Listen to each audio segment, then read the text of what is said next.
আমরা সকলকে আহ্বান করব ধৈর্য ধরতে। গণতন্ত্রে যাওয়ার পথটা এমনিতেই আমাদের জন্য খুব কঠিন। সকল বিরোধেরই শান্তিপূর্ণ সমাধানের পথ তো রয়েছে। তো আমরা আজকে একটা সিদ্ধান্ত নিলাম যে যেখানে নদী গবেষণা ইনস্টিটিউটের সক্ষমতা আছে সেখানে নদী গবেষণা ইনস্টিটিউটকে দিয়েই করাতে হবে, এবং সেটা সরকারি যেই সংস্থায় যাকে চুক্তি দেখ না কেন সেই চুক্তিপত্রে এই কথাটা লেখা থাকে। শোনেন, আমি নদী গবেষণা ইনস্টিটিউট নিয়ে কথা বলতে এসেছি, এইটা বললে কিন্তু দেশেরও একটা উপকার হবে, এই প্রতিষ্ঠানেরও একটা উপকার হবে। প্রশ্নগুলো ওইখানেই আমরা সীমাবদ্ধ রাখি, তবে যেহেতু আপনি প্রশ্নটা করে ফেলেছেন আমি উত্তর দিচ্ছি।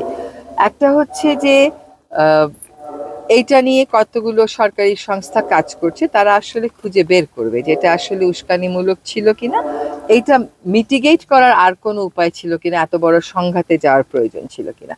250-টিরও বেশি ডিজাইন অপশন নিয়ে ওয়ালটন স্মার্ট ফ্রিজ, বোঝে আপনার প্রয়োজন। তবে আমরা সকলকে আহ্বান করব ধৈর্য ধরতে। এখন যখন দেশ গড়ার সময়, তখন যদি আমরা দেশ না গড়ে এরকম সহিংসতা সংঘর্ষে জড়িয়ে পড়ি, সেটা কারোর জন্যই সুখ হবে না। বিশেষ করে আমরা কিন্তু আমাদের শিক্ষার্থী সমাজের উপর একটা অনেক বড় ভরসা রাখি। দেশের যে ফ্যাসিজম চলে গেল, গণতন্ত্রের পথে যাত্রার একটা সুযোগ তৈরি হলো। এই জন্য শিক্ষার্থীদেরকে আমরা সবসময় অভিবাদন জানাই। তারা যেন এই জিনিসটাই সবসময় তাদের মনোজগতে রাখেন যে গণতন্ত্রে যাওয়ার পথটা এমনিতেই আমাদের জন্য খুব কঠিন।